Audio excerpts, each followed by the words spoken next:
Welcome everybody to our second lecture series here at Savoy. Appreciate you coming. I know it's a little rainy out, but appreciate you braving the weather and coming. And also, happy International Women's Day. So, yeah.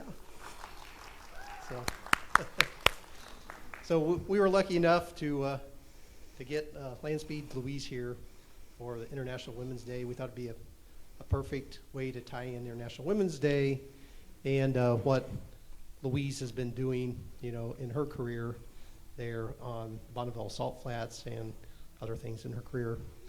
So again, I'd really like to say thanks everybody for showing up, and I'd like to be able to give you, everything that Louise has done, but it's very long list and would take a long time. It's kind of like the Dead Sea Scrolls, it just kind of keeps rolling out. But anyway, let me hit a few of the highlights for Louise. So she founded the LandSpeed Productions in California in 1984, which offers creative writing, photography, design, and public relations. She's an author of 2 books, which you may have seen out there, and she'd be happy to sign them. 4 books. Oh, 4 books. Yeah. Okay, 4 books. Sorry. And so hopefully you'll be would like to have her sign any of the books. She'll do that here at the end. So we will have time at the end for you to ask questions. Come down. We happen to have one of the Bonneville Salt Flats cars that was donated graciously to us from Villa and Courtney Heiser here, and Villa was kind enough also to make it here today, so we appreciate Villa coming here and making it for this event. Also, Louise, besides the 2 books, she was also a winning writer and photography work for publications that you may have heard of, like New York Times, Sports Illustrated, Chicago Tribune, Washington Post, Car and Driver, Automobile, Motor Trend. So just to name a few. But also she's also been helping, or she did help, back in the 1977, if you guys can remember, 1977, with a 250 mile an hour jet drag car. Mm-hmm. 300. 300? Okay. In 1996, she joined Craig Breedlove, building the Spirit of America Sonic Aero. So if you guys remember that car, so she helped with that car. One of the other things I want to make sure I mention, and she'll probably tell you as she's kind of going through this, but she was also on the team with the world's fastest wheel-driven automobile, titled at 458 miles per hour. Mm-hmm. And so you can ask her about that adventure and still hold the record. Is that right? Mm-hmm. Yep, you still hold the record at 458 miles an hour. So she was on that team. So I think I'll let her go ahead and tell you a little bit more about herself. But also want to thank Tally is her. You may have noticed Tally out there with the books, but that's her intern who's been helping her also. So I'd like to appreciate and say thanks to Tally also for coming and helping. So, all right, I will turn it over now to Louise. So thanks.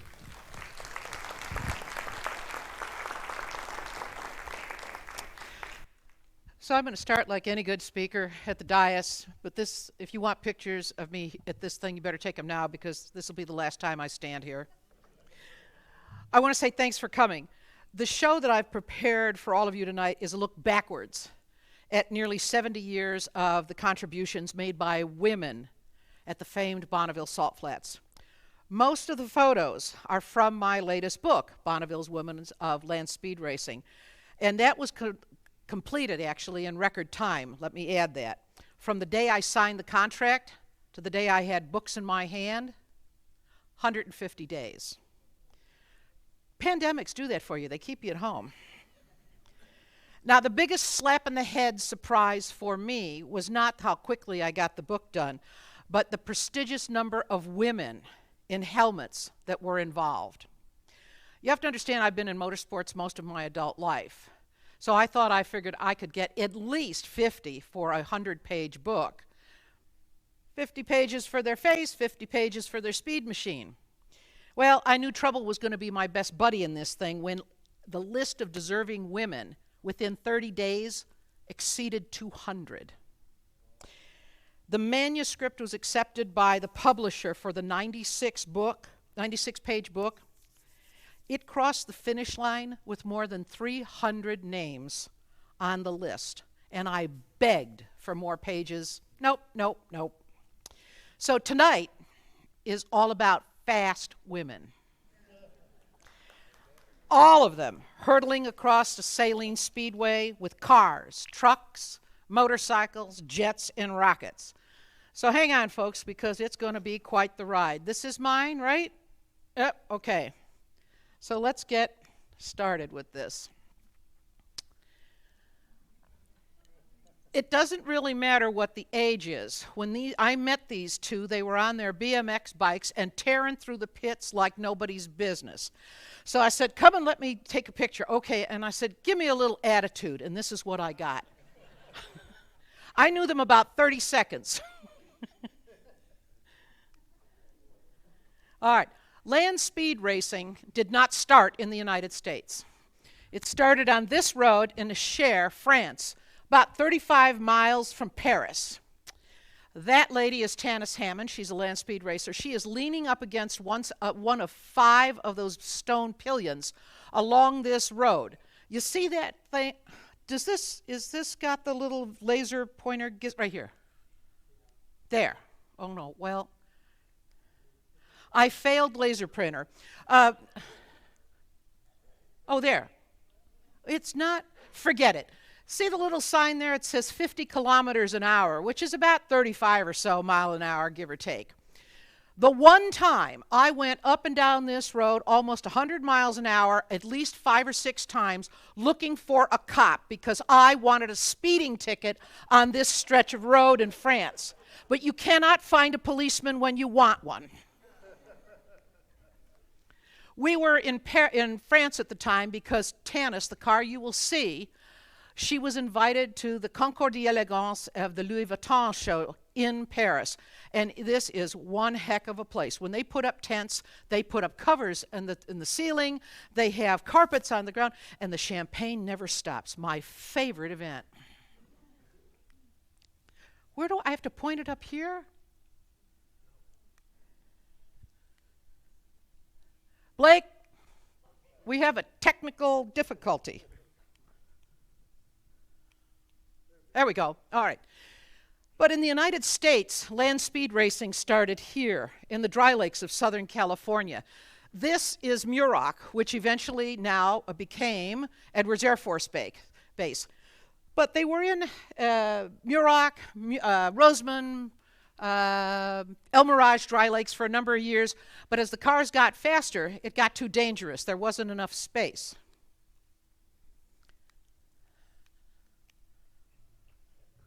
All right, so they moved, and they had a number of cars that occurred. Like, this is having a problem. I can't get this thing to change the slides when I need it. The very first woman that I could find in 1946, and the reason this is in color is because this was taken by Look magazine. This is Vita Orr, okay?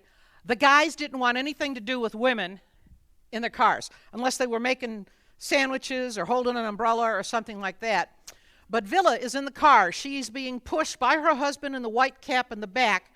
But you see the guy there in the black and white photo? That's Villa when she doesn't have her helmet on, pointing at that flathead. That boy next to her is the one pushing in the front. His name is Wally. And you might remember him as the guy that started the National Hot Rod Association. But he started out pushing women from the starting line.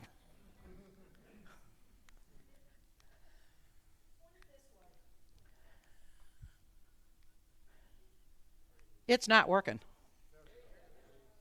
Did you get it now? Okay. It takes about 5 hits before it'll change. It didn't do that this afternoon. This way, you got to point it this. Okay. See, you didn't tell me I had to point it that way.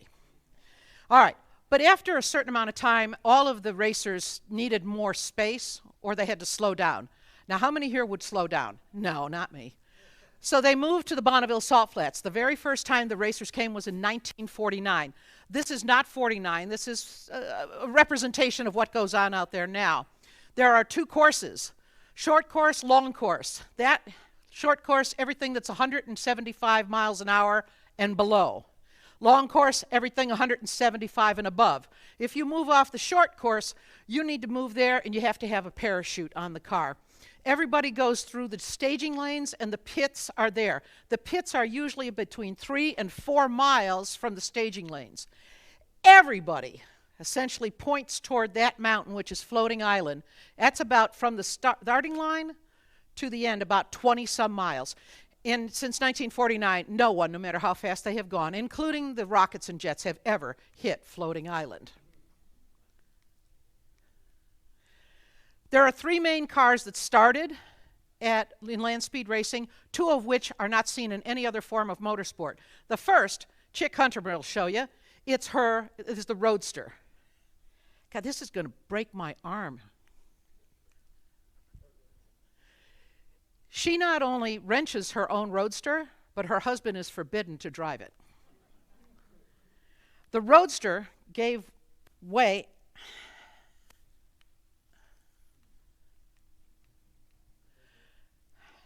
This is going to be a problem.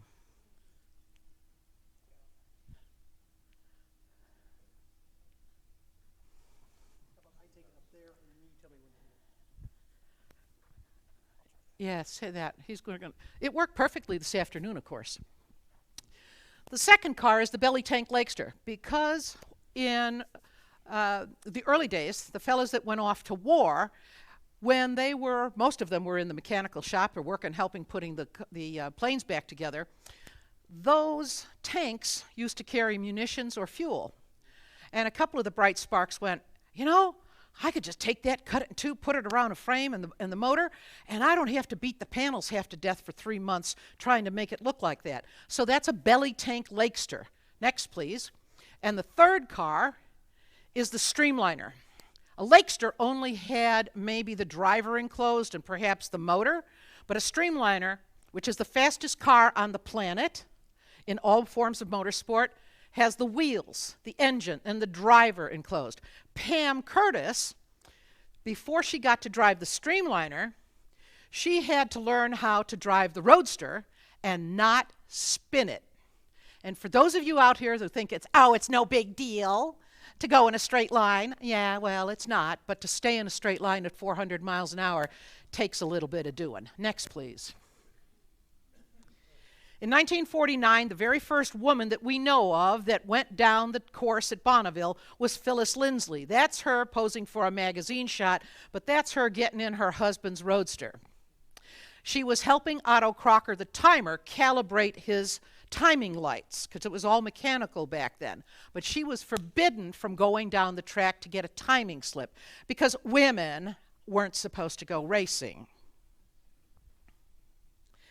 You couldn't tell that to Peggy Hart, and you didn't dare say that to C.J. Hart. And for those of you that are involved in drag racing, C.J. Pappy Hart was the man that put together one of the first drag strips on the country. And then it gave way to NHRA. After the book was published that is on sale outside, her son, who was 80-some years old, said, you know, you've got so-and-so as the first woman that raced there. It wasn't wrong. That was wrong. My mom was the first. I said, yeah, okay, fine. You know, he said, I got a timing tag.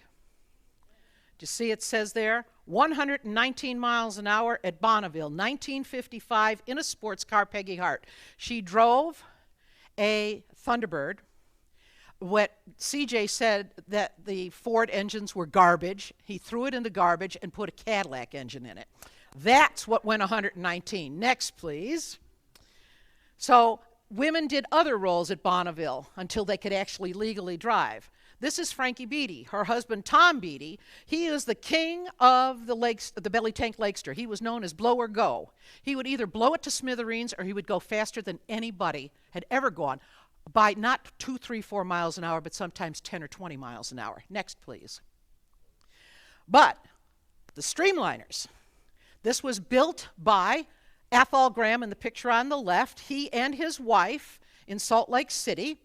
He was eventually killed in this car, and it was a terrible wreck. But Zeldine, a nurse, knew that the crewman that worked for her husband dearly wanted to drive the car, and that was promised to him by Ethel after he set his record. She and the crewman in their back garage put that car back together after it wrecked, and he did get to have his dream and drive the record, but she had a secret she did not say until at his funeral, 2 months after he had died of leukemia, after he had driven the city of Salt Lake, which was his dream of a lifetime. But she knew this as a nurse. So that's the kind of things some of the women at Bonneville did. Next, please. Oh, but this girl, Judy Thompson. Now, if you think girls are only meant to give you a kiss to say goodbye on your run, I got news for you, boys. Ain't gonna happen. This one on the right, that's what she was when that car was new in the early 60s. Mickey Thompson, some of you might have heard of him. Okay? Not only did she help build that car, but she helped build the engines and the drivetrains. She knew all about it, record keeping. That's her kissing Mickey when he went on his 406-mile-an-hour run for the Hot Rodders. That's her in the upper left-hand corner a few years back when her son, Danny, at age 68, rebuilt Pop's car into that and went 448 miles an hour. Judy is 97 years old right now. Next, please. In the meantime, there were just regular gals out there. How many ladies out there know how to change a set of spark plugs in a bikini? That's a Chevy, in case you're wondering. And I don't know if you can see it, but Darlene's already got 4 of the plugs out and sitting in the front of that there, and she's just pulling the other plugs now. Next, please. All right, Wendy Jeffries, she got to drive the Lakester there because none of the boys that were building the Lakester bothered to get in the car. They just knew everything about what they were doing. Yeah, well, when it was done, they couldn't get in the car. She was the only one that could get in it, so she drove it to a number of records. Then she was able to drive the Corvette. She missed the 200-mile-an-hour club by 2 miles an hour. She also had a lot of fun. Their Dachshund, that is a Nomex fire suit, complete with booties. It's an electric car, and they taught that dog how to drive that car around the pits. And there was nothing better when you would watch the Dachshund coming across the pits. Next, please. A lot of fathers had a lot of daughters, and they would put them in the car. In the case of Andrea Hoffman, you notice the name of the car there, Hairball Racing? If you knew these boys, you would say that was the appropriately named team. They had a great time, and she was managed to set about a half a dozen records before she decided it was time to get married and have some kids. Next, please. Remember Tanis Hammond leaning on that post in Cher, France? This is the car when she had just joined the 200-mile-an-hour club. Oh, I'm sorry, the 300-mile-an-hour chapter of the 200-mile-an-hour club. This is a group of people that when you set a record in excess of 200 miles an hour, you earn a red hat, like the boy on the left has, the red hat. And she not only had earned the red hat in this car in 1978, but at this point, she had just earned the record at 300, which means she gets to wear a blue hat. I want you to keep an eye on that cartoon. I'll explain that in a little bit. Next, please. Sylvia Hathaway, sports car, Citroën. Her husband and her came up with the idea of having a Citroën. The French always stick their nose into stuff. So he took one of the Citroëns apart, turned it into the tow car, and that became the race car. And that's Sylvia in the cartoon on the back end of that 200-mile-an-hour cartoon. That's her 55 years later when she sold it at the Mecum auction just last year, I believe. Next, please. And they don't have to be cars. When I started racing, the only thing pickup trucks were good for was to pull the race car. Not anymore. Now you have the Volkswagen down in the right-hand corner, which is running, let me show you, that's an H. The closer to the A you get, the bigger the engine. The closer to the Z you get, the smaller the engine. The slash means diesel turbo, a turbocharged diesel, okay? This lady, she built this car with her father. This was the father-daughter project. No father-daughter dance, no pancake dinners for them. They were always in the garage. Next, please. They don't always drive. In the case of Josie, she has not only helped build this one, built that one, she's built about 4 or 5 others. Right there, she is actually with that little grinder putting the final touch on it before it goes into the roll cage of that truck. Do not trifle with her. She knows what she's doing. Next, please. Trish Kisner. This is the 3rd woman to go into the 300-mile-an-hour chapter. You see the people in the left-hand corner? Every one of them has a blue hat on. Now, why is that significant for this? This little strawberry freckled-faced lady shows up at Bonneville, had never driven a race car in her life, but she did ride a Hayabusa back and forth to work. And when Joe was looking for sponsorship, he said, oh, well, if you can help me, well, what would I do? Oh, you can drive my car, thinking she's never going to do this, thinking she's a secretary. Not only did she get the sponsorship, but he had to let her drive the car. She went from 0 to 325 miles an hour in 7 runs on one event.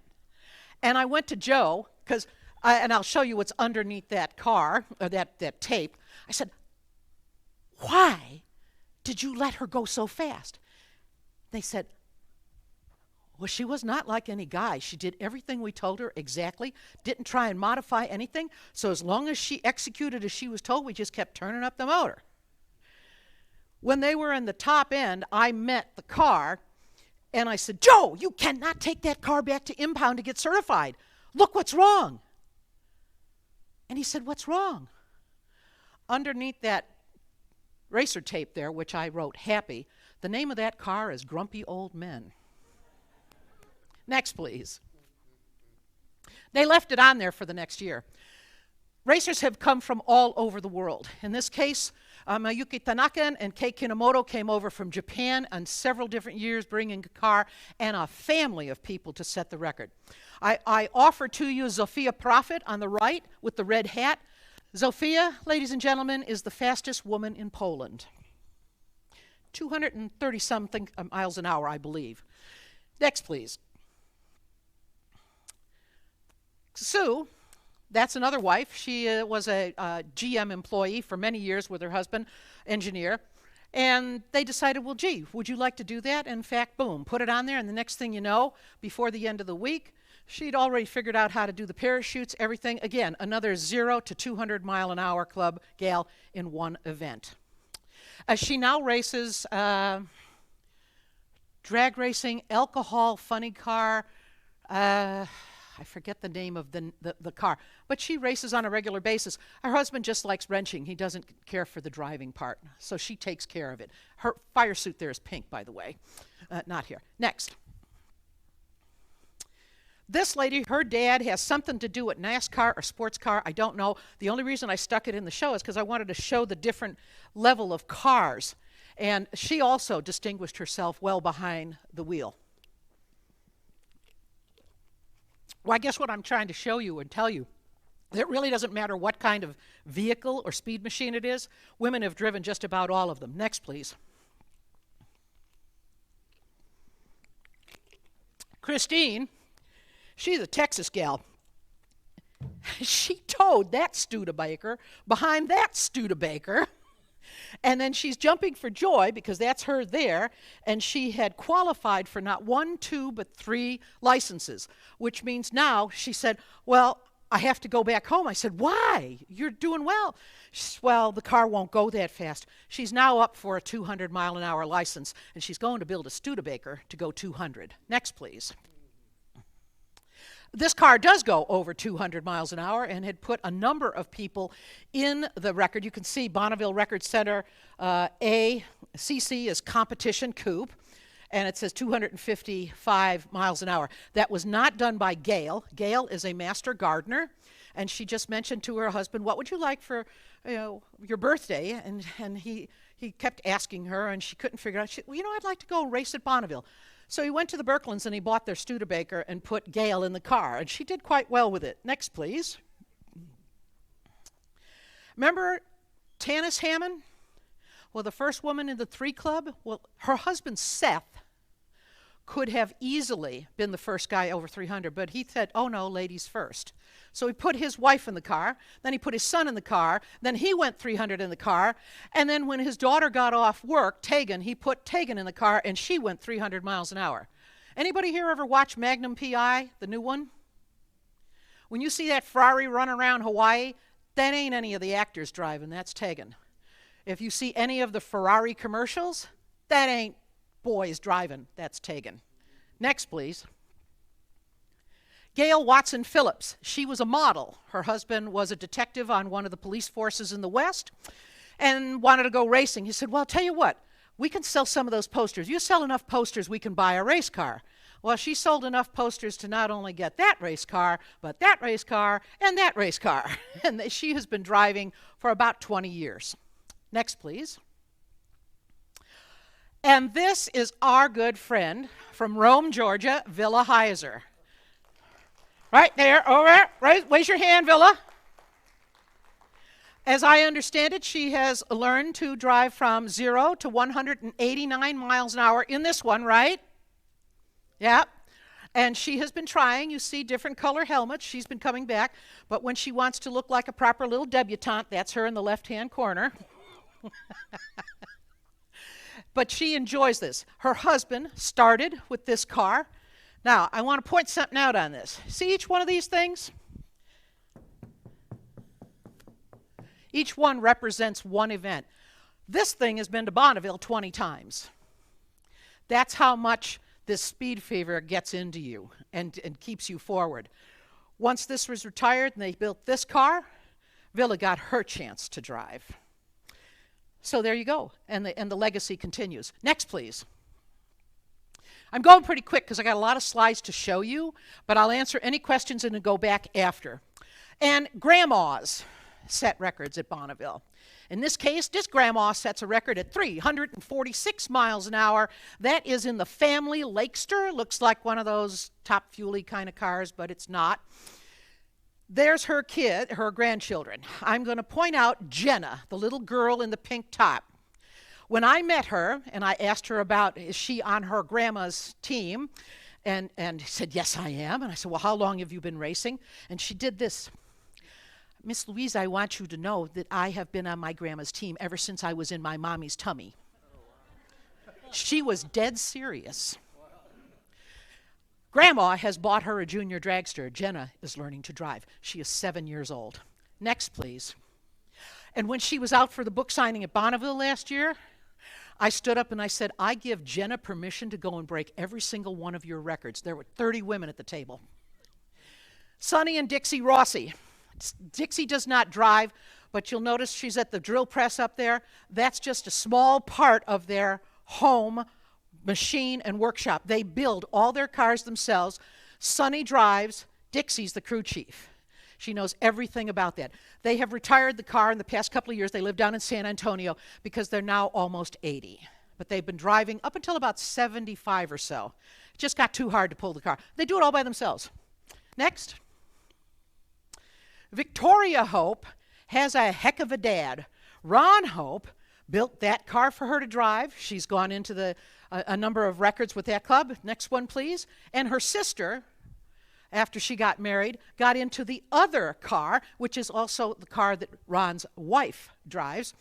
And you can see the competition licenses. Each one of those colors designates how fast you can go. And when you first present yourself and your car, you have to show your driver's license before you ever show up and you at the starting line. Please keep going. Maddie Stringfellow. She comes from a long line of racers. Maddie follows the rules. This picture you're looking at, she has just 2 weeks ago graduated from high school and got her driver's license.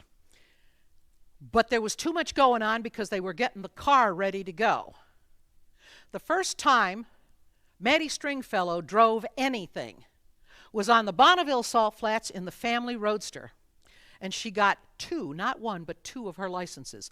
She had never driven anything else in her life. But this is like, you know, an Andretti kid. She had there wasn't anything else she could do but drive. And she did very well. She didn't spin it. And she said, you know, Dad, you spun it the first time you drove it.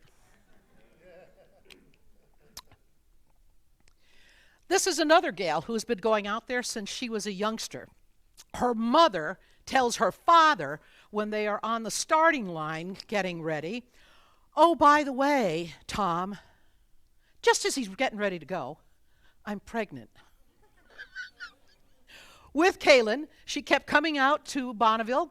She has been on at least 4 or 5 teams, and the fella, Jessel Valve Train, it's a high-performance manufacturer of many different things, and he said, you know what, you need to drive instead of just be part of the crew. So he put her in that pickup truck with some big, giant NASCAR thundering thing, and she not only did very well, but you can see she's in the 200-mile-an-hour club. She is the youngest member of the 200-mile-an-hour club.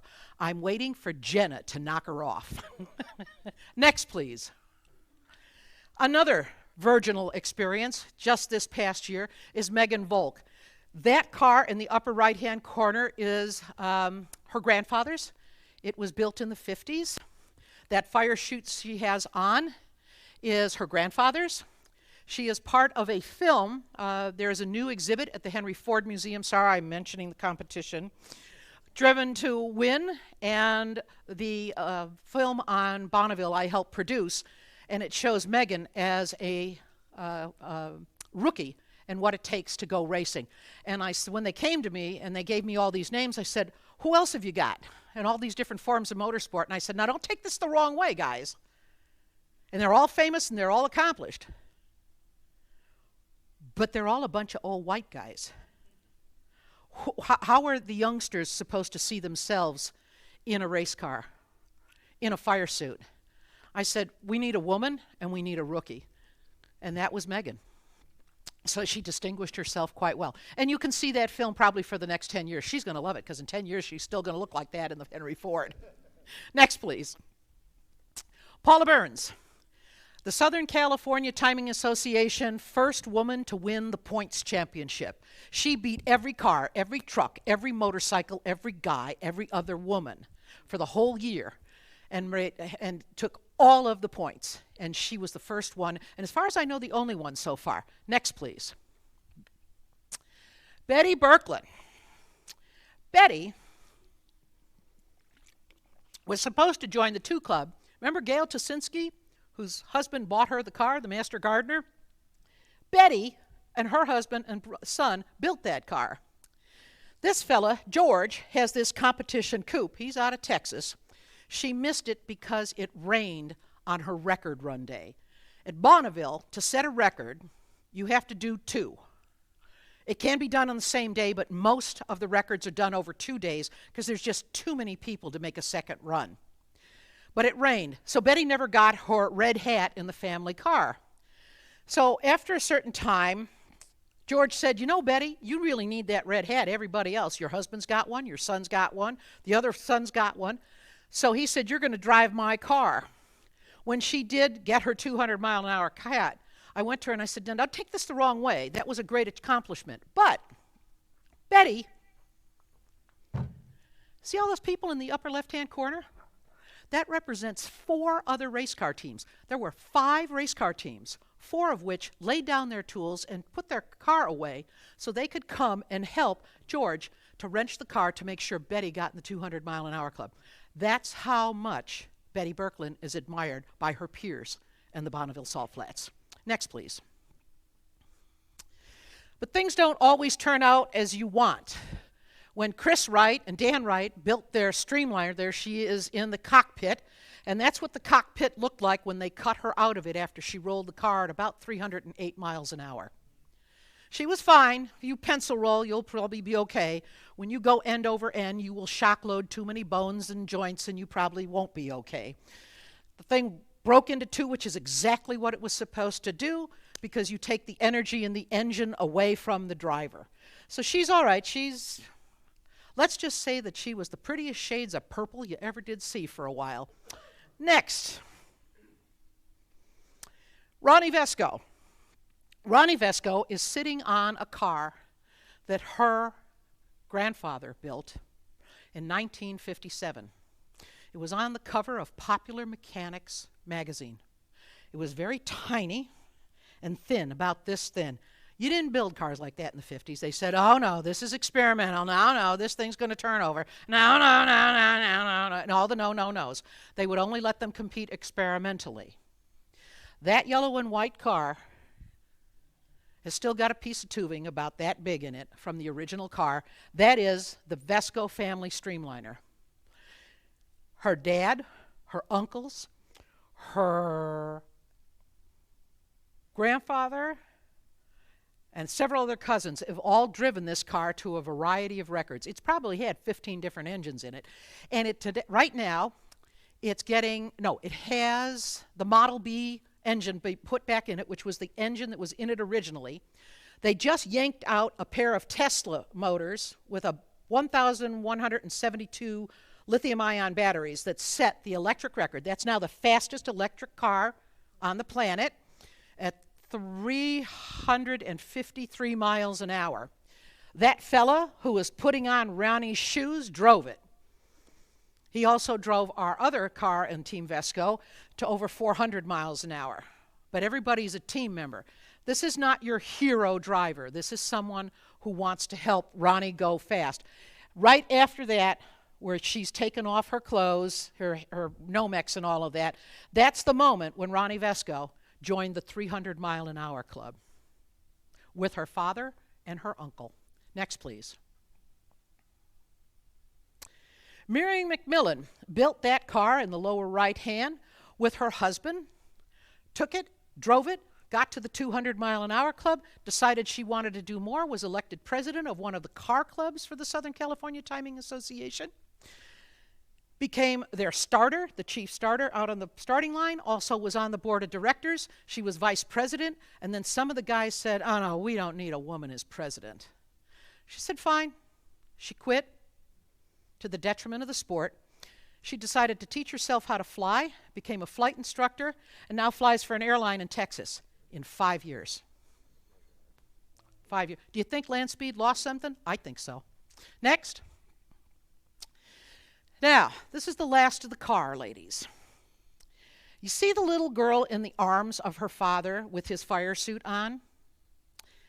That's her in the Top Fuel dragster a few years later, when I took a picture of Leah Pruitt burning out from the St. Louis Dragway. And I went, Leah, darling, I think a guardian angel is on you, because take a look at that. Does that not look like a white dove? That's Leah as a grown woman, and she was racing for Don Schumacher Racing, and now she's got a boyfriend, husband. His name is Tony Stewart. I think he has something to do with NASCAR racing. I don't know much about it. It's the one racing I hope to never know much more about. Anyway, keep going. Now we're going to get into the next chapter, rockets and jets, turbines. Paula Murphy, she's on the cover of the book. Paula has driven every kind of car you can imagine. Jet cars, rocket cars, sports cars, funny cars, Top Fuel.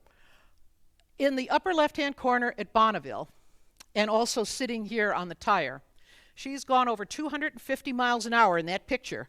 But what you need to understand, she's doing that in 4 inches of water over 5 miles. And never once left the straight line. Next, please.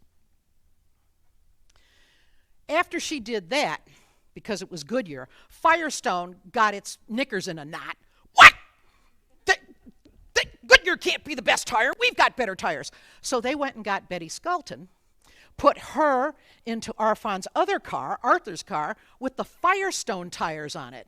You see, because Walter, Arthur's brother, was Goodyear sponsored, and Firestone said, we have the better tires. So Betty went 277, a couple of 20 miles an hour faster. And then, next please. Well, that got Goodyear all upset, and they went, no, you're not. And they put Craig Breedlove's wife, Lee, in the second car, the Sonic Arrow. That's her, by the way, helping build the first car that Craig first got into the world record with. But here's something I want you to all to know. Craig did not tune his car. Walter Arfons, who was a top engineer for the F-104 Starfighter at Lockheed, did all the tuning. He was told by the sponsor, Goodyear, that you're going to turn that motor down. And she is not going any more than about 300 and some miles an hour. That's it. We can't have any woman taking a world record. Lee would have gone faster than Craig. But Goodyear said, so they didn't. That's 1965. You might have heard of Kinney O'Neill. She took all of her training and did most of the runs on the Bonneville salt flats. But when the moisture comes up at Bonneville, that heavy rocket car was too much, and it would sink down into the salt, and it became dangerous. So she had only got to about 400 and something. She was on her way to 500. They had to move to the Elvord Desert, and that's when Kitty hit a mile average of 512 with a top speed of 621. Yes, and before you ask me, I'll answer the question now. No, Jessie Combs is not in this show because Jessie never came to Bonneville and never raced a car at Bonneville. And these are Bonneville women. Kitty started her career at Bonneville and wanted to end it there, but her car would not be supported by the salt. That's another story. Don't get me going there. Let's just keep going with the women. Now, Leah Farnsworth, that's her in her garage where she and her husband built the X1, the very first rocket car, to ever exceed 300 miles an hour. When they used that as the proof of concept, that's where they got the money to build the Blue Flame. The fellow who built the rocket motor, it was the first throttleable rocket where you could just drive it like a car. In other words, not like a flare when you lit it and you just wait till it burns out, or like a rocket. They could actually turn it up or turn it down. They proved that in the concept of that car, of which she was part of. And then they eventually took the record. And tonight, as I stand here before you, this is still the fastest designed and built American hot rod there is, because they built this thing in a cinder block building in Milwaukee, Wisconsin. And not a one of them had a degree. But they had spirit, tenacity, and boy, definitely American spirit, know-how. Next, please. Now we're going to move on to the motorcycles. This picture is what really got me thinking about doing Bonneville's Women of Land Speed record. Well, you got maybe, 15, 20 women in that picture? Every single woman in that photograph has at least one, and several have more, upwards of 20 land speed records. And I thought, my God, I had no idea. And I've been going up there for years. That's just this crowd of women. So let's keep going. This was the very first woman, Joy Houston, who was allowed to legally race at Bonneville. You see, there's the time slip. Recorded by AMD. Keep an eye on that. I will tell you more about that later. When she ran, she was the first one on the track and set a record the first time out and took 2 records away from 2 men. Really made them mad. The first woman to go 200 miles an hour and get into the 200 mile an hour club, which was just a male bastion, was this lady, Marcia Holley. Remember the cartoon? That's Marcia riding up front with Tanis Hamma and Sylvia Hathaway. The orange one is the motorcycle streamliner record that got her into the 2 Club at 229, and the hardest thing to drive on the planet in motorsport is a motorcycle streamliner, because it's trying to balance a fish out of water. And if you are standing still, you will fall over. She fell over about 5 or 6 times to learn how to drive this thing, or ride this thing. After she had set the record, a few years later, remember the yellow and white car? Well, there's the Vesco family streamliner. She married Don Vesco, who let her drive this. And he did that on a bet, by the way. He said, you can't drive it. You can't. I dare you to drive my motorcycle streamliner. She went on to a very illustrious career in stunt driving, came back in between doing things for Wonder Woman and all this good stuff. And I can't tell you all the different movies that she's been involved with. But she and Kitty O'Neill were very good friends. But that's her setting a record a few years later at 272 miles an hour in the family streamliner. Next, please. Beelin Wagner started when she was 16. Her dad was an AMA official. This little girl started at about 16 years old with her driver's license and has probably got 60-some motorcycle records on at least 15 different motorcycles. I can't tell you exactly, it's too many because I'm trying to show you all these girls. Next, please. Connie. She's the oldest one that I knew. She and her boyfriend, Nick Nicolaitis, made both of their families berserk because they got together when she learned to ride a motorcycle at plus 70. That's a Hayabusa. Those things go 200 miles an hour out of the showroom. Both she and Nick had identical Hayabusas with matching leathers and raced the daylights out of these things. Connie's family thought Nick was after her money. Nick's family thought she was after his money. None of it mattered. They drove the kids bananas racing. Isn't that a wonderful turnabout? And she raced right up to her dying days. And she did not die on the bike. Other things took her. But Connie, she had a smile, and she never had an unkind word for anybody. Next, please. Laura and her kids. Laura decided she wanted to bring one of the big bagger bikes, the big giant thing. She said, well, they can go fast too. How fast can we get it to go? She answered the question that has been asked over and over again at Bonneville. How fast will it go? And that question is answered every single time you make a run. So she got her records, and then Carolee came and Erica came. They are the only family that I know of, mother and daughter team. They all have LandSpeed records, and between them, I think about a dozen. Next. Yeah, South Dakota, by the way. Erin Hunter Sills is a high-level executive. She helped create Facebook. She also didn't like Zuckerberg after a while and quit. Other things. Erin has got records in the United States, Australia, at Auotmobile in Bolivia, I think at the ECTA. If there is a LandSpeed racing venue, Her Majesty has either raced on it and or has a record on it. She's very, very good at that. Next, please. Oh, yes, in the 200-mile-an-hour club. Kim Krebs, as many times as she can, she has come over from her government job in Australia, and she is also a 200-mile-an-hour club member. She's hoping to come this year. Obviously, she hasn't been able to travel the past couple of years. Well over 200 miles an hour, at least a dozen times. Next. Kat Diamond, her boyfriend, is an exquisite motorcycle crafter and designer, as well as taking vintage bikes.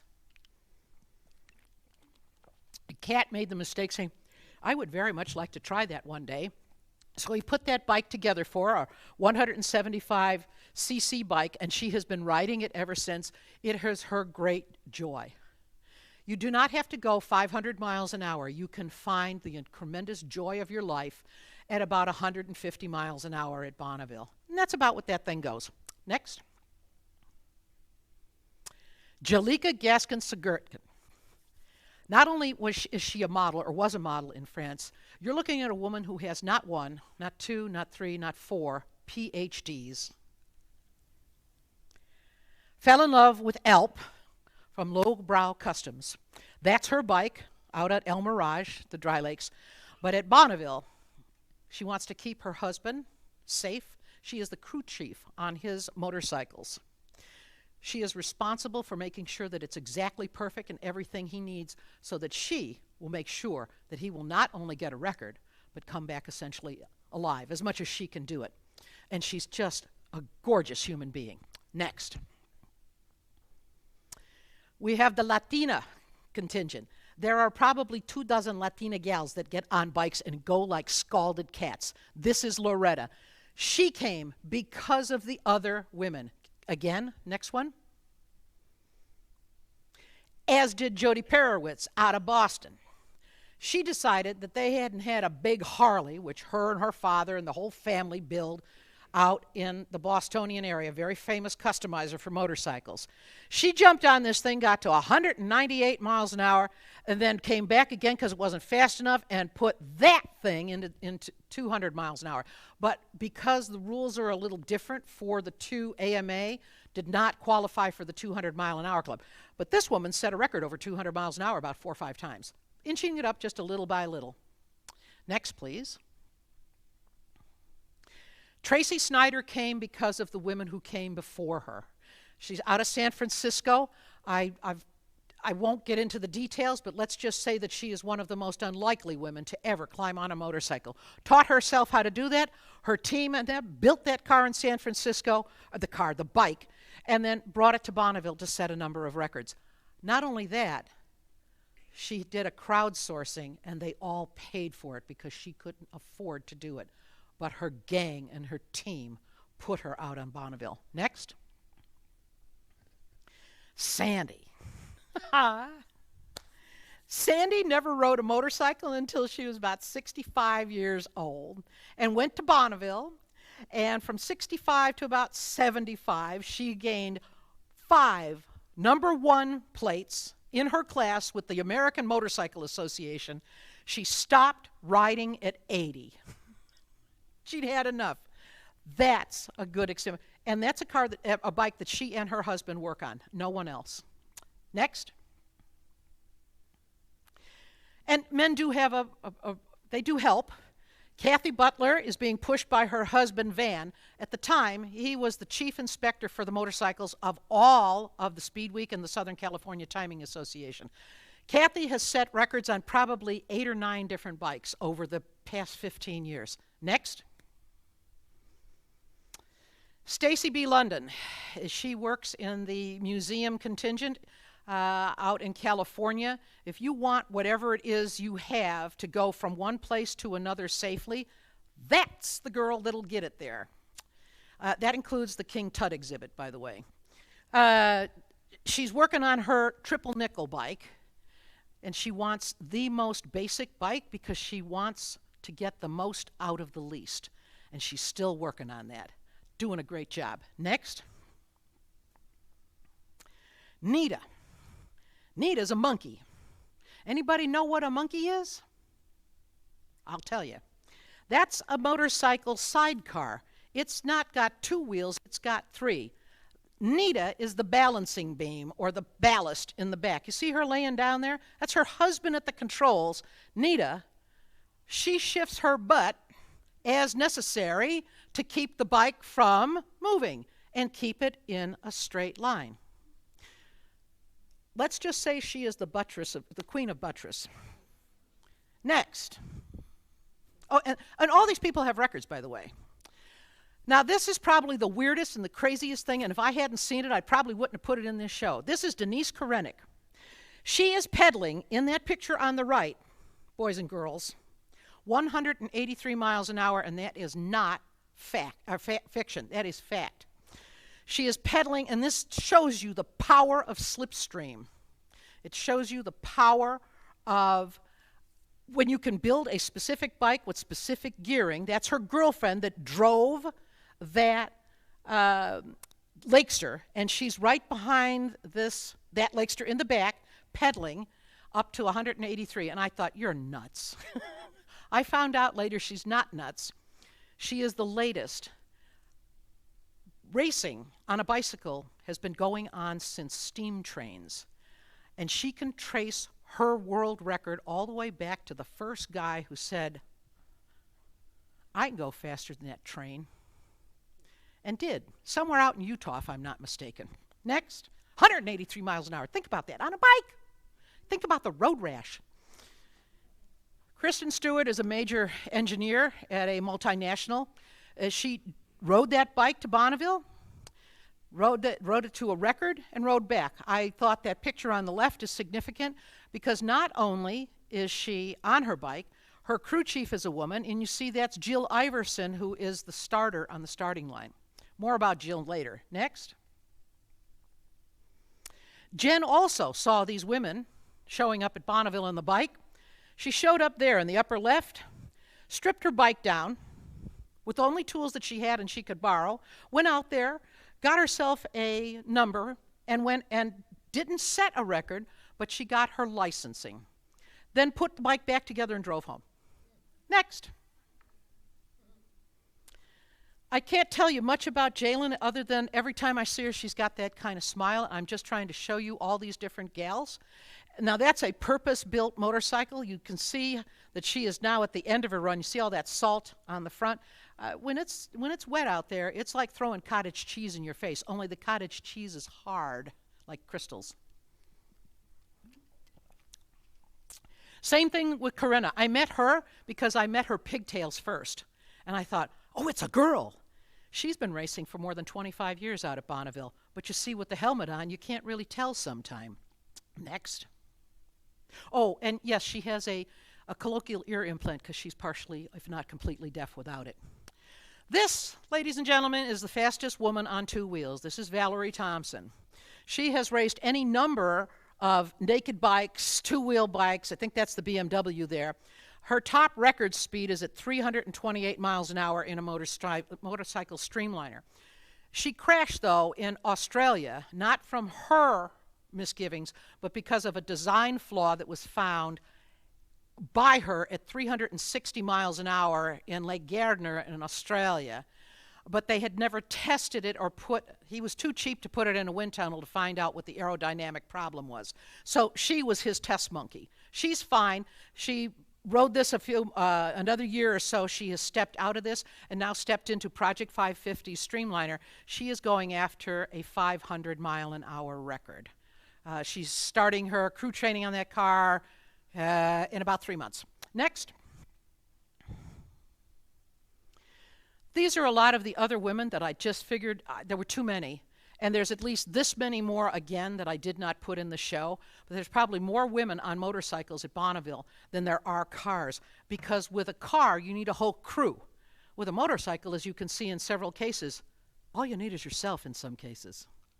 So that takes care of that. But we've got one more group. Vesco, you've heard that name. That's Betty Vesco in 1958 when they brought that little yellow car, which didn't look anything like that yellow car did originally. But she was the pit mom. If you were in the wrong car was going out on the line or out on the top end, she made sure she went over and drove and got you out of the way because it was her husband, her son, her brother. They didn't want anybody. This lady knew as much about the racing as the Southern California Timing Association did. Not only that, and yes, she made the sandwiches, and yes, she did this, but she was also an expert parachute packer. Next. Vera and Multi Aldrich volunteered for about 50 years. She never left the end of the road, but greeted every single racer that came to Bonneville with something to drink, cookie or fudge. Cookies almost as good as those cookies you can get in that out there. She never saw a car race, not one. Her husband, in the meantime, would leave, and he was the head technical inspector. He never raced, but he saw them race. That's the level of dedication some of these people have. Next. Chris and her husband, Ed Shear, drove that truck, and when you were at the end of your run, at the top end, they would greet you with a little cup of water. Because when you're in one of those vehicles with all of that safety gear on and Nomex, you're sweating like a stuck pig in there, and it's hot because it's usually upwards to 100 to 100 degrees at Bonneville. She would come, give you the water, see if you were all right, get your belts undone, get you out of the vehicle, make sure there was no fire, got everything turned off, and then she would snap your picture. At the end of the year, she would send all those pictures to all the people, and she said, this was your moment. And in 20 years, she never took a dime from anybody to send those pictures because she said, that's my gift to them every single year. That's a level of dedication. Next. The Utah Salt Flats Racing Association is the other main group that puts on events at the Bonneville Salt Flats along with the Southern California Timing Association. It was helped put together by about 4 people, of which Mary West was one. She probably put 25, maybe 30 years into the club, which started in her dining room. And eventually there was no more dining done in that room. It was all the office of the USFRA. When she died, Ellen Wilkinson is the new Mary West. She's been at the job now for almost 20 years. Next. Delvine Reber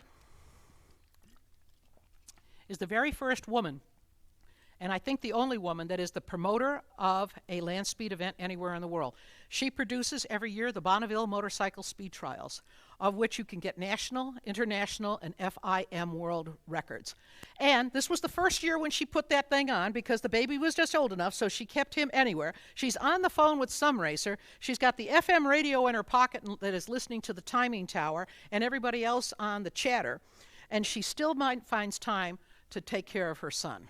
Okay, next.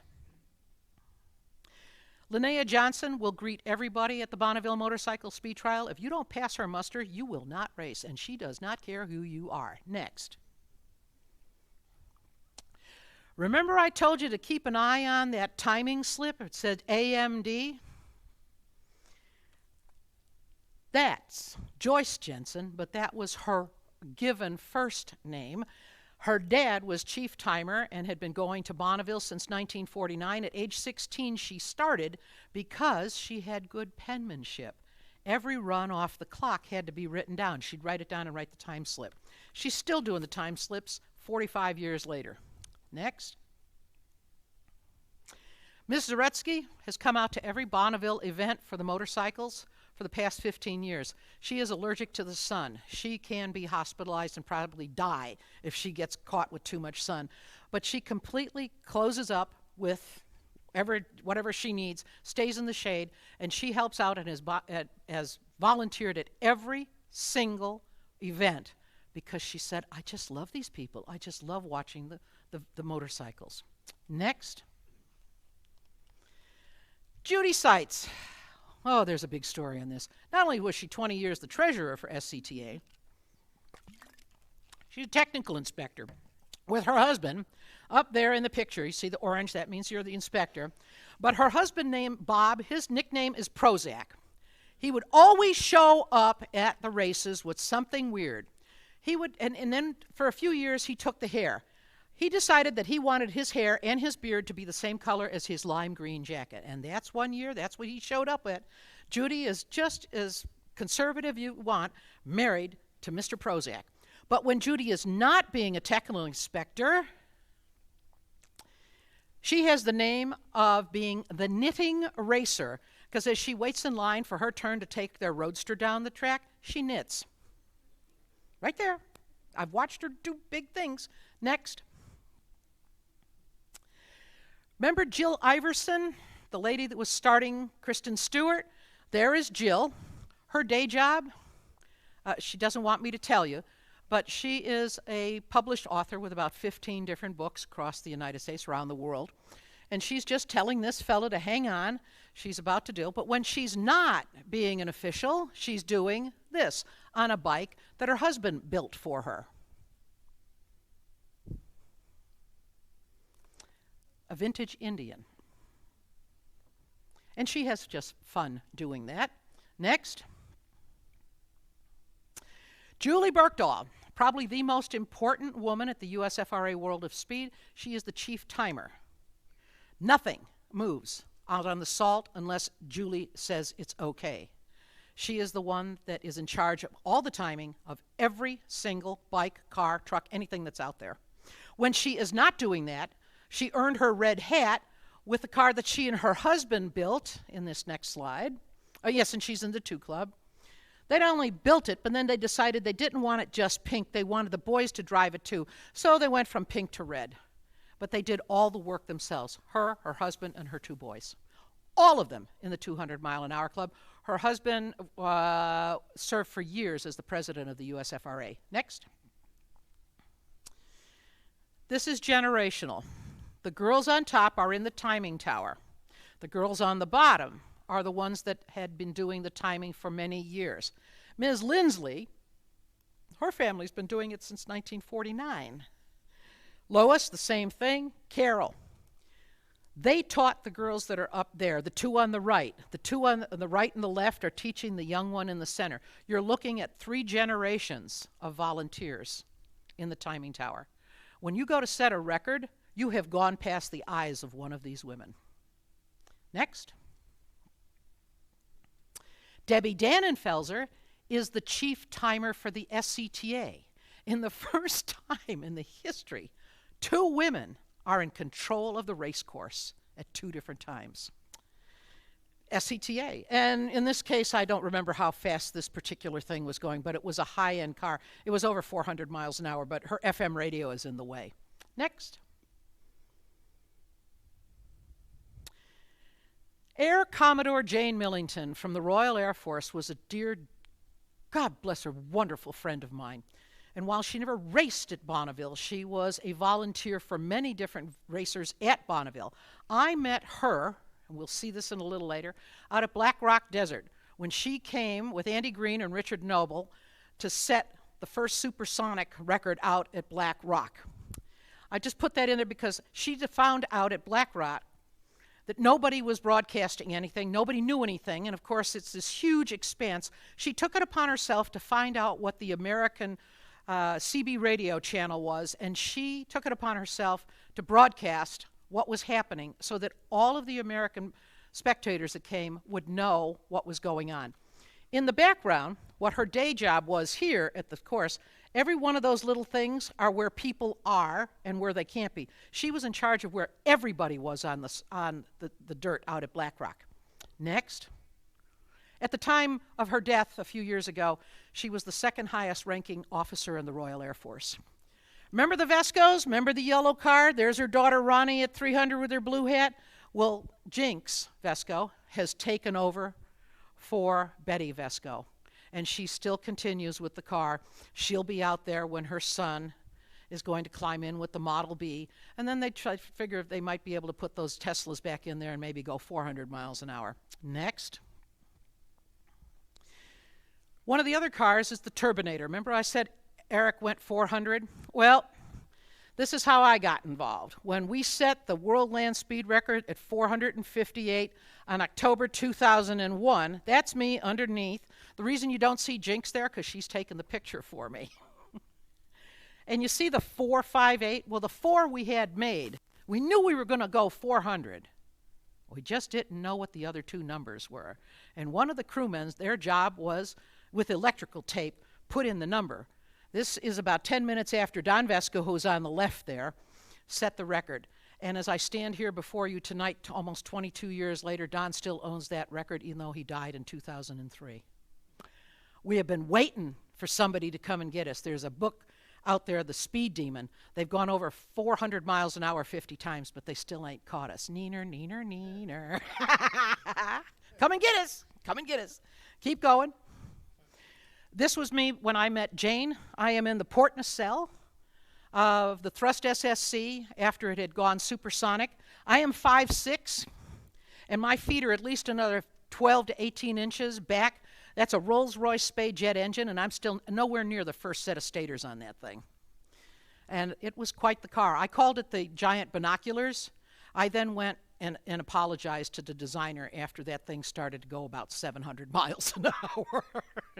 Anyway, so that's me. That's what I do. I walk the talk. I'm not just a journalist. I actually enjoy this stuff, and I'm involved with it. At the time here, I was covering things for the New York Times, the London Daily Telegraph, the Chicago Tribune, the Los Angeles Times, and I can't even remember all the rest of them. All I can tell you that I represented almost 17 million people read the stuff that I shot and wrote at that time. Oh, Sports Illustrated. Did I say that? Yeah. Anyway, next one. And that's really the end of the show because I'm running out of voice, and I've gotten through 93 pictures to show you. That's Bonneville's Women of Land Speed Racing, which came out of the Bonneville Salt Flats book. If you want a copy, we'll have it here, and I'll take questions now. Thank you for coming.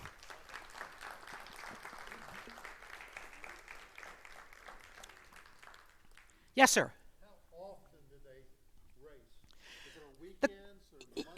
Yeah, the question is how often do they race at Bonneville? Bonneville is underwater for many months each year because it rains out there. There is no fresh water. It usually dries up somewhere around mid-July. By mid-August, it's dry, so they'll have an event in August. The World of Speed happens in September. The Bonneville race also in September, the Bonneville Motorcycle Speed Trials. And then if the weather stays nice, they'll have the World Finals in October. In addition to that, if you want private time to go for world records, you come out there on your own. So there's about anywhere from 2 to 4 events each year. Anybody else? Yes, sir. One of your earlier slides, you showed the The very first slide in Cher, France. It looked like it had been prepared. Did they do anything to take the salt? Oh, yes, to prepare the course in Bonneville. Bonneville has, it is very flat, like a billiard table, but the water that's underneath, it percolates up, and it creates these little hexagonal things. It creates just little, like little nodules that go in hexagonal patterns. All the racers have to do, they have an I-beam that they've welded together. And they can put 55-gallon drums with water, and they stick it on a chain, and they drag it behind the car at about 25, 30 miles an hour, and they just drag the top of those little burbles, that little rise, and because they're wet, right, they smooth it out, and it makes it even smoother. You've all been probably in salt water with your pants down. What happens when those pant legs dries and you haven't rinsed them out? It gets hard as a rock. And that's how the course is prepared. That's all they do, just that. And then they'll lay a line down in black or white or whatever, and that's it, and then lay the timing lights down. Yes? Question. Many of the vehicles had salt all on the tires. When they're going down the course, the salt is not on. Yeah, it depends on how wet the salt is. Sometimes the salt is very wet for the whole event, and it's like driving over cottage cheese. And that's why you see it on the tires. That's what he was asking about, the salt on the tires. And it sticks to that. And some of the years, like last year, it was very dry. You didn't see hardly anything. It was just a little spray. It looked like dust if it was very dry. But when if you're driving in weather like that with the cottage cheese years, you will see this salt spray coming off, and it'll be 3 or 4 stories tall. The faster it's going, the higher it goes. So, and that's just, and then it essentially unzips the salt. Does that affect your speed when you have that much salt? Sure. Traction. Slows you down? Sure. Traction. Yes, sir. So can you see or feel the sensation of speed when it goes like from 200 to 300? Well, he wants to know about the sensation of speed. If you were doing this on the freeway, you'd be going a giddy up because you could see the mile markers, other cars, trees, things, that, the other. And at Bonneville, you go 100 miles an hour with your eyes closed for at least 60 seconds. And I mean this. I am not exaggerating because I have done it. With your eyes closed, and you ain't going to hit a damn thing. It's that much nothing. You see the curvature of the earth on the horizon line. When you're at the starting line, you can't see the finish line. When they do world records, you have to have spotters at the start and spotters at the finish because the car must always be in the sight of an official observer of the FIA or the FIM or no record. That's a whole lot of nothing, folk. Does that answer your question? Okay. Anybody else? So the cars could actually go like this a little bit? Oh yeah, you wiggling and jiggling a little bit, But the trick is you don't overcorrect. If the car goes a little bit, you don't go, "Arr!" There's no TV driving here. It's a little, because if you overcorrect, you go for a spin. Don't you, Villa? And if you go for a spin, you get no record. Now, mind you, I have had people that have spun out right at the finish line.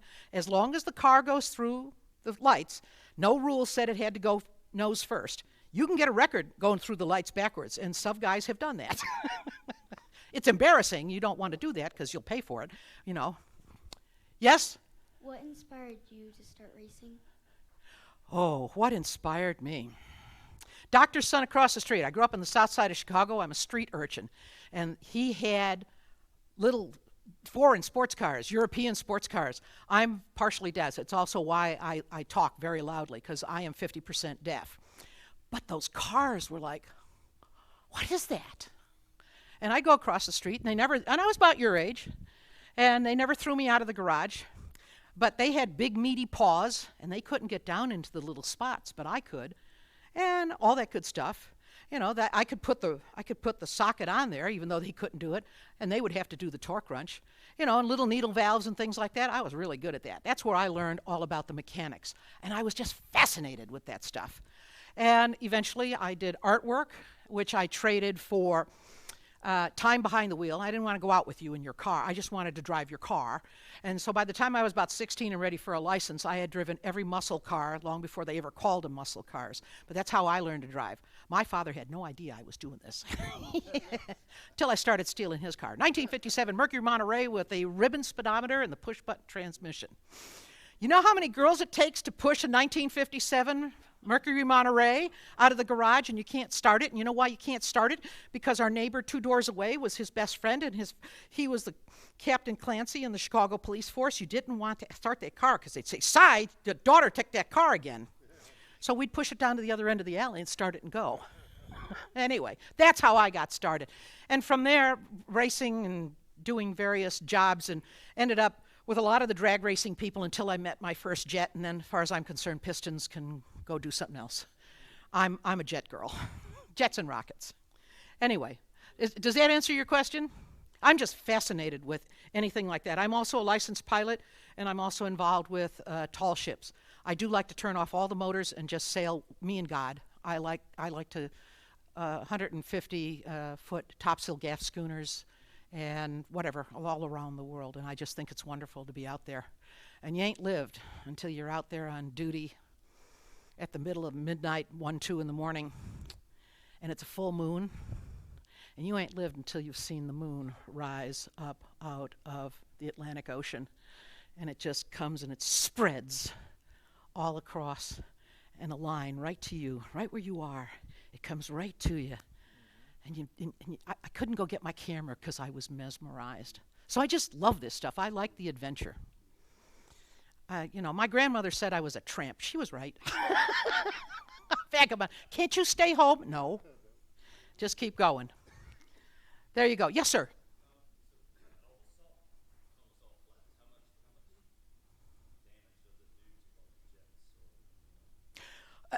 How much damage does the salt do to the jets?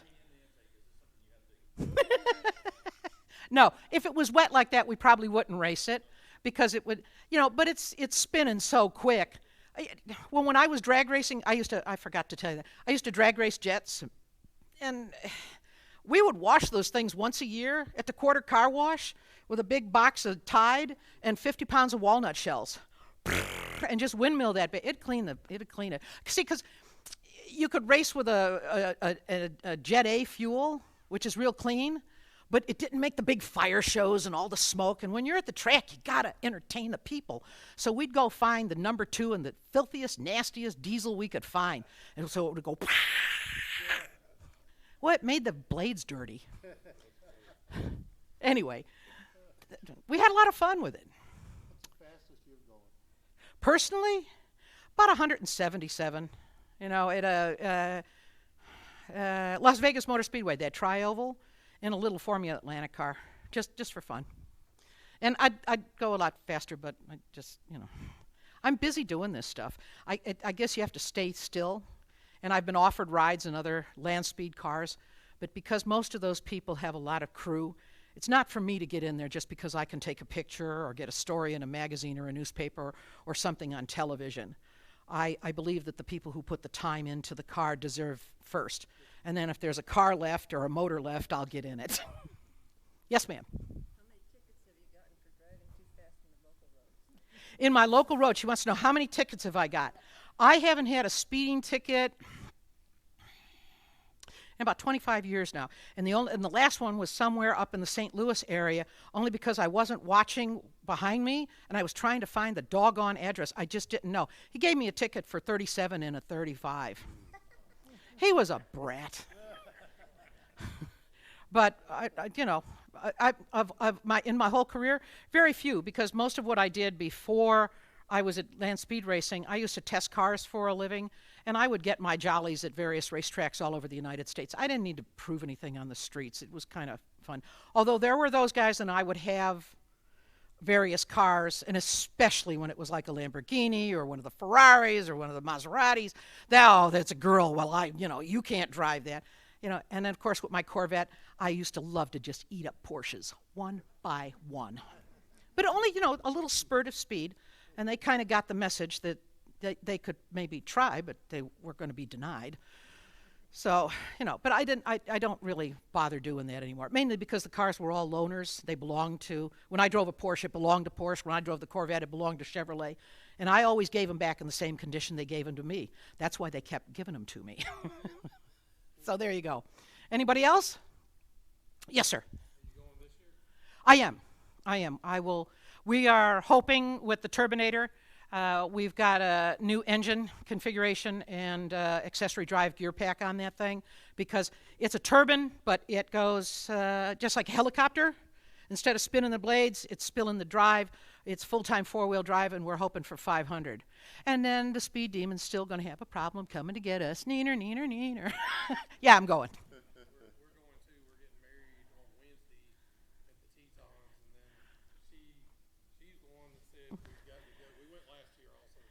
And he's got a Bonneville shirt on and a Bonneville hat. Oh, see, I love you.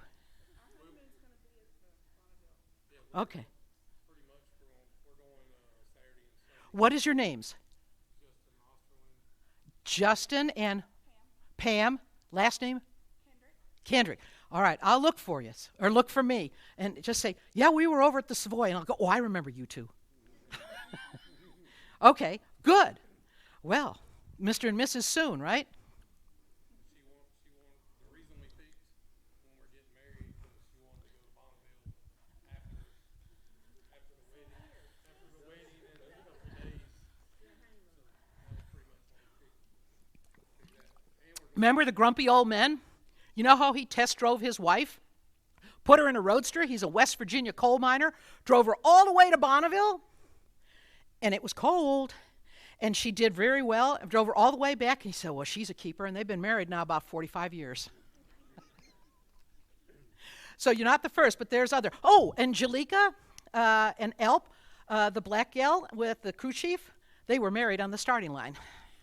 She'll be there. If you go, if you're going to go for Speed Week, they will be in the pit. You should go and tell them. And just tell them LandSpeed sent you. Anybody else? Oh, yes, sir.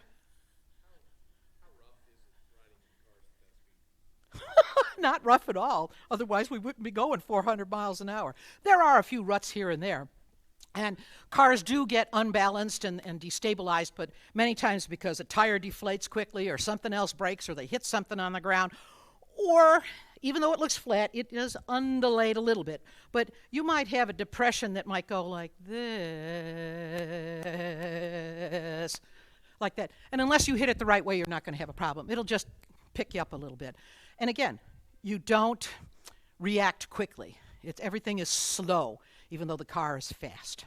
So you really don't feel a whole lot. Now, I've broken more things on the race car going to and from the racetrack than I ever did at the racetrack. It beat the death out of a car, or a bike. And somebody else had another question? Yes, sir.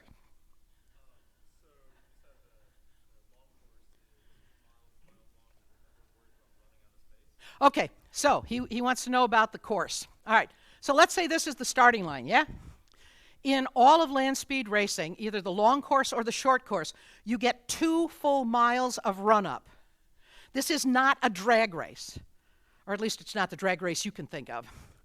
On the short course, you have 1 time mile after that, and then 2 miles of shutdown, so a total of 5 miles. On the long course, 2 miles of run-up, 3 timed miles, the 3 mile, 4 mile, 5 mile, and then 3 to 7 miles of shutdown. Because when you're, like Don would tell me, you can go, but you gotta whoa. So if you're going 400 miles an hour in that 5th timing light, you take some time to slow down. That means throw 1 parachute, maybe throw 2 parachutes, and if it's still not fast enough, throw the 3rd parachute, and then you do not dare touch those brakes till at least about 150 miles an hour. Because if you do, they're gone. In which case, then, we will go find you, and we will have to dig you out of the mud or somewhere near there. But yeah, nobody's ever even come close to Floating Island. Never.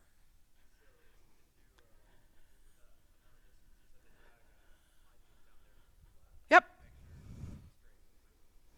Well, no, if that's your job to point straight and true. That is not their turn. No, if you're going to drive down, you point straight and true. How are you making sure? Yeah, see the line? The line goes to Flighting Island. Oh, and by the way, you see that rainbow? You see the second one there? That's not Photoshop. But what you don't see in the whole picture, it's the first time I ever saw a rainbow 180 degrees. And on that day, it was the first year I was at Bonneville, God showed me two. It was Kugel was going through the lights when it started to rain, and the lightning hit one of the lights, and he got a time slip that said 1 million miles an hour. He said, "I'm the fastest." To which the timer at the time said, "That's fine, Jerry, but you got to make a return run, and we're going to average it." Anybody else? Is it dangerous? How dangerous is it? I will tell you that since 1949, the question is whether it's dangerous. Since 1949, I can count on probably less than two hands the number of people that have died. There have been a number of accidents. There have been a couple of folks. There was one fella on one of the motorcycles. He dropped dead at the starting line when his son was on the starting line after he had gone 200. He was one of the guys on our crew. And while it was sad that we had to say bye to Leroy Berkey, we were all glad we were there when he went. And we all thought that would be just a perfect place for him to go. The other reason that I'm going to Bonneville this year is the gentleman who wrote the Goldenrod book and the Speed Demon book that was released February 1st, passed away on February 10th. And I have worked with him at Hot Rod Magazine for more than 35 years. So I'm essentially representing him and the estate. And I thought, well, I'll bring him. And we gave a couple of those books to there's a library, by the way, that the Savoy is doing, and I'm very, very pleased and very, very honored to be here as one of their presenters early in the deal. They've got a great museum here. But we've donated a Speed Demon book, a Goldenrod book, and one of those to their library and archive. So at least LandSpeed Racing will be represented in the state of Georgia and help Villa just keep going a little faster. So that's kind of, yeah, it can be dangerous, but very few people. The safety rules there will probably make you madder than a hornet. But you have to remember that every time they tell you, go fix that, don't argue with me, it's because you paid for it with his blood. Those rules are there for a reason. And this is amateur racing. These are not professionals. They're all amateurs. And they all want to go home. They all want to go home to their families. They all want to come and race again. And for many cases, like the Vescos, they have been coming for more than 60 years. Rick Vesco is now almost 80 years old, and he's got his kid, and he is now a grandfather. I love that part. And we're already putting together a fire suit for the baby. And they come from all over the United States. They not only come from all over the United States, he's asked, they come from all over the world. In any given year, there will be upwards of 25 to 30 countries represented. I only showed a few of the ones that I had the pictures, but plenty of them come from Canada. Plenty of them come from down in Mexico and South America, France, Germany, England, Sweden, Norway, Poland. Здравствуй, меня зовут Louisa. I loved Zofia. She was great. She is the fastest woman in Poland. That's it. Anybody else? Yes, sir. Just one more thing to add. If anybody ever goes at the casino hotels at night, at least about the first 3 nights, they have one of the best hot rod car shows. Oh, it's Speed Week. Yes, it's Speed Week in town. No race cars, just a whole bunch of hot rods. And they all drive them from all over the place. Some of them are weenies and they show up with a trailer and they don't drive them there. But it's a heck of a car show there. Talk about cars and coffee. Well, it's actually cars and casinos. Oh, and that's the other thing. Bonneville is in Utah. The town closest to it is Wendover. Wendover is right on the Utah and the Nevada line at Interstate 80. All of the casinos are on the Nevada side, along with the brothels. And all the Mormons are on the Utah side. And there is a line right across Wendover Boulevard. And you're not 6 inches from that line where the first casino starts. One of the casinos, the casino is in Nevada, and the parking lot is in Utah. That's the first one that was there, yeah. And it was built by a Mormon, I'll have you know. I know the family. Anybody else? No, you. I'm sorry? What has your experience been here at the Savoy? What do you think about the Savoy? All right, I'm going to tell him. He wants to know what I think of the Savoy. I have been to at least a couple of hundred museums around the world. I mean, everything from car museums to spending a week at the Vatican Museum. I just like them. I'm a historian. When my husband was on assignment over in the Netherlands for his company, I would drop him off at work, and I would take the company car and run around. And I went to Den Haag. In Den Haag, there is a museum called the Lauman Auto Museum. It's the first museum, auto museum that I know of, where the building was designed around the cars and not a building that they put cars into. And it was done for the Lauman family, who were the first Dodge dealers, and they've got this whole, it's gorgeous. It is the most spectacular thing. Michael Graves was the designer. Just spectacular. And I went to the office to find out more about it, and that's where I learned the details. Look it up, Lauman, L-O-U-W-M-A-N or M-E-N, I don't remember. But it's the only auto museum in Den Haag, or The Hague as we know it. I consider the Savoy, for what I've seen here, the Lauman Museum of America.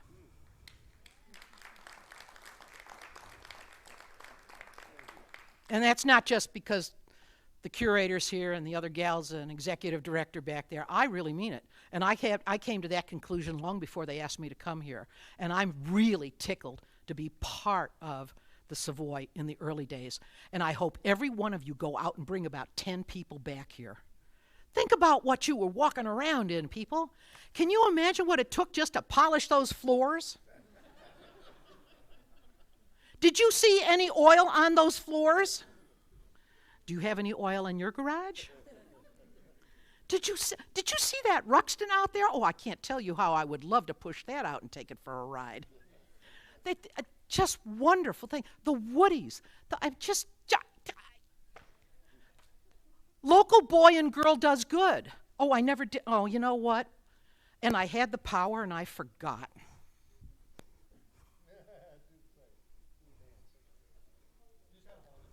Oh, you got to hold it. Oh, they didn't tell me hold it before. So, have you been to a place where you can do this?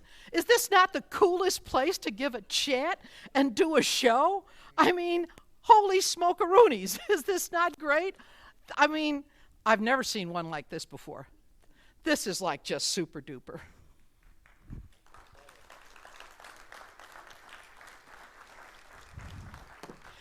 If you got other questions, look, everybody's being really nice. I know it's getting late.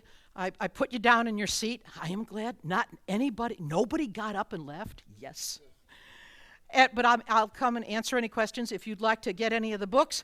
Oh, I need to do this before anybody moves. This is Tally Hawkwitz. In the beginning, you saw essays up there. She is 14 years old. Her father and I are race buddies. And he said, "Would you mentor my daughter?" I went, "How old is she?" 14. What is she? She wants to be an author. Don't you mean she wants to be a writer? No. She wants to be an author. She's very specific. I said, "Well, have her write me an essay, 250 words, no more than one page. And if I like what I read, I'll talk to her." It's been 6 months. She is learning what goes into it. I made her choose one woman out of each of the 4 chapters and to write an essay, which were on the board. She is a participant in this. And then I told her, I said, "And you need to get your photo because we need to have the author's photo. You want to be an author? You know, it's going to be in the book. Go get me a headshot," which she did. So she is now, in one case, if you will, a published electronic author here after coming to the Savoy with me.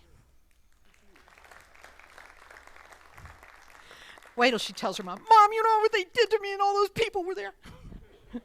But she's helping me do this. So I have the 2 books and the Goldenrod book and the Speed Demon book if you're interested. And if not, thank you very much for coming. It's been a pleasure. And I'll definitely see you 2 out on the salt.